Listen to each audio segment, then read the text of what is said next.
नमस्कार दोस्तों, आशा करता हूँ आप सभी अच्छे होंगे। देखिए, यूपीएससी की जर्नी के लिए बहुत ज़रूरी होता है कि आपके पास एक डायरेक्शन होना। जब भी हम लोग यूपीएससी की जर्नी को स्टार्ट कर लेते हैं, तो पहली जो स्ट्रेटजी है हमारी यही होती है कि हमें तैयारी का आधार कैसे बनाना है। तैयारी के आधार के साथ साथ हमारे पास बुक लिस्ट कैसे होनी चाहिए, हमें कोचिंग्स कहाँ से करनी है, कोचिंग करनी है नहीं करनी है, दिल्ली जाकर तैयारी करनी है या अपने घर से तैयारी करनी है, ऑनलाइन तैयारी करनी है, ऑफलाइन तैयारी करनी है, ये बहुत सारे मिथ निकल के आते हैं। तो इस सीरीज के माध्यम से मैं आपके सामने वन बाई वन करके जो मेरे पास डाउट आते हैं उनका सोल्यूशन मैं लेके आता रहता हूं। तो आज हम चर्चा करेंगे कुछ ऐसी जो मिस्टेक्स हैं जो अब यूपीएससी एस्पिरेंट को नहीं करनी चाहिए। पहली सबसे बड़ी मिस्टेक का निकल के आती है, जब भी विद्यार्थी यहाँ जर्नी को स्टार्ट कर लेता है यूपीएससी की, तो पहले सबसे बड़ी बात है कि उसके पास डायरेक्शन नहीं मिल पाती, तो डायरेक्शन लेने के लिए कोचिंग को ज्वाइन कर लेता है। तो पहली बात, उसके पास जो कोचिंग जब जाता है तो कोचिंग जाने का पर्पस था सिर्फ एक कोच को ढूंढना, एक मेंटर को ढूंढना, एक गाइडेंस को ढूंढना, या कहा जाए आपको जो लीड कर सके, जो कोच मतलब आपको चला सके, आपको बार बार मोटिवेट कर सके, बार बार बता सके क्या पढ़ना है क्या नहीं पढ़ना है। लेकिन अगर वहां ये नहीं मिलेगा तो कोचिंग करना अनर्थ बन जाएगा। तो मैं यही कहता हूं, पहले अपने आप को सहज हो जाइएगा, अपनी प्लानिंग को धार दीजिएगा, आप प्लानिंग अपने अनुकूल बनाइएगा कि मुझे तैयारी कैसे करनी कैसे नहीं करनी है। उसके लिए जरूरी है कि बिगनर जो स्टूडेंट्स हैं सबसे पहले सिलेबस को कंपाइल करें, सिलेबस को ढंग से पढ़ें कि मुझे क्या क्या नीड है करने की, क्या क्या नीड नहीं है। क्योंकि कोचिंग कोई सोल्यूशन नहीं है सफलता का, कोचिंग सिर्फ एक डायरेक्शन देने का सफलता रास्ता हो सकता है।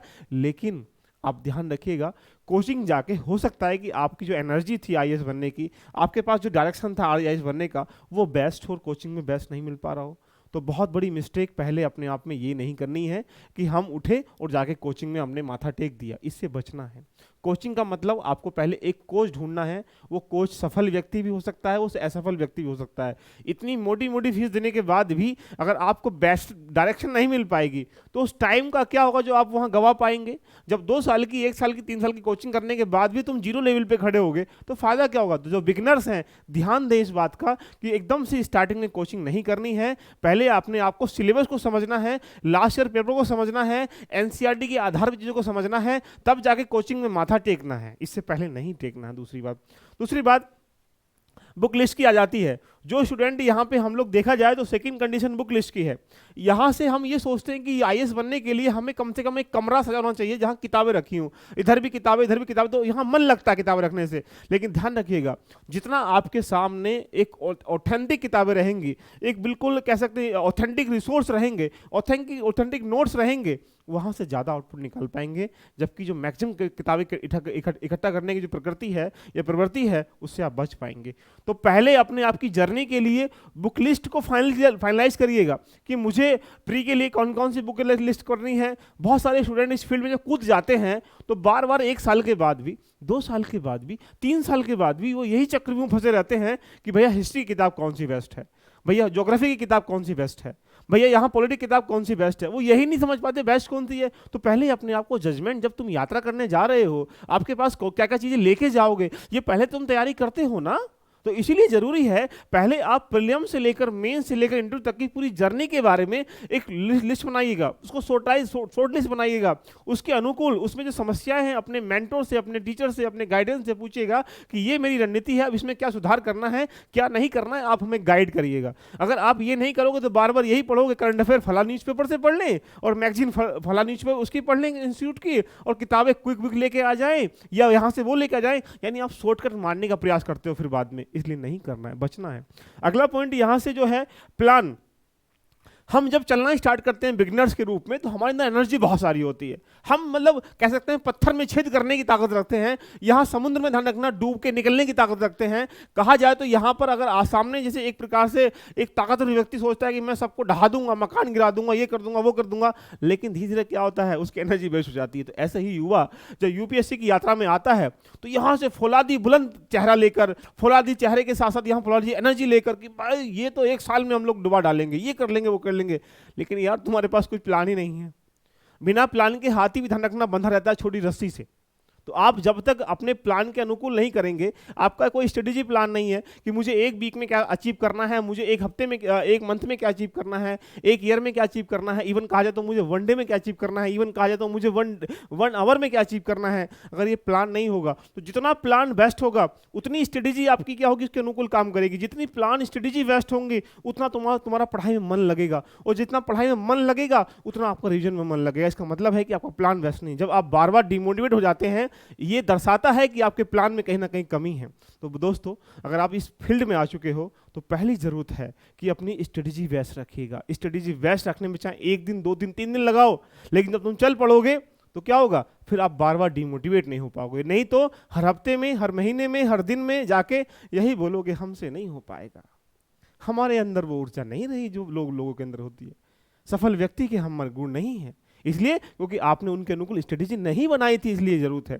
तो स्ट्रेटेजिकल प्लान बेस्ट रखिएगा।